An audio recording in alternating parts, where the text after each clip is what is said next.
Hey Boyd, I understand that since the summertime you started cooking ribs, and I think you told me you've been cooking ribs since you've been just about old enough to get into the kitchen. What's that all about? Well, you know, I actually started in the kitchen when I was about 4 with my grandmother, mom, and aunt. But I started cooking ribs on the grill and about 7 years old. And one of my fondest memories is 4th of July, Memorial Day, Labor Day weekends. We always did ribs at the house. And so I have a long history and experience with ribs, and one of my favorite things to eat and one of my favorite summertime foods. Right here I have baby back ribs, and I also do a really good St. Louis pork rib. What's the difference in the two?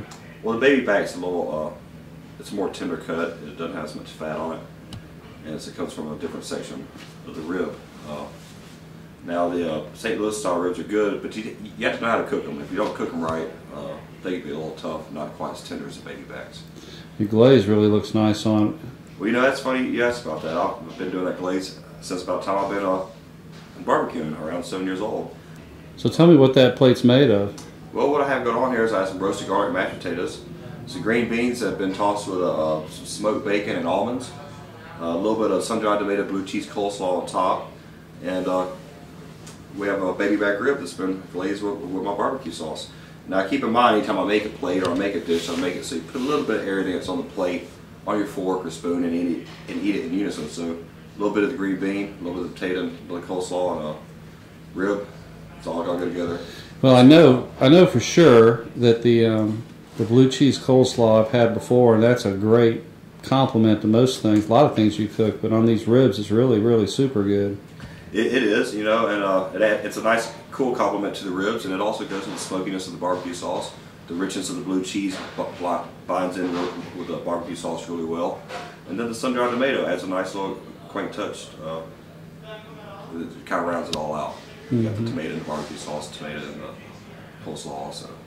So how often are you going to put them on the menu, you think? Just whenever? Or well, you know, it's a little process for these ribs. I go ahead and when I first get them, I'll brine them. Well, I strip the back strap off, then I brine them.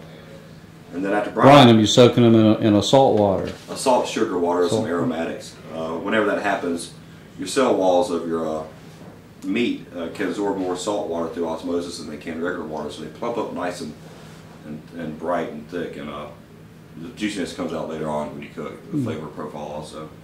But then I take them and I rub them down with my special rub, my black meat spice I have. And then after sitting for a day or so, I'll go ahead and steam them. A little apple juice and some beer, some aromatics. And after steaming them, I'll grill them for a little bit, dip them in my barbecue sauce, and put them back on the grill until they're nice and glazed and warm, falling off the bone but still held together. Well, we'll try to get this out for people to see, and thanks for joining us today before you started your supper shift. Hey man, I appreciate it, and I'm about to go back and have a little bit of rib and share some with my dishwasher. Good deal. Thanks, Boyd. Yes, sir.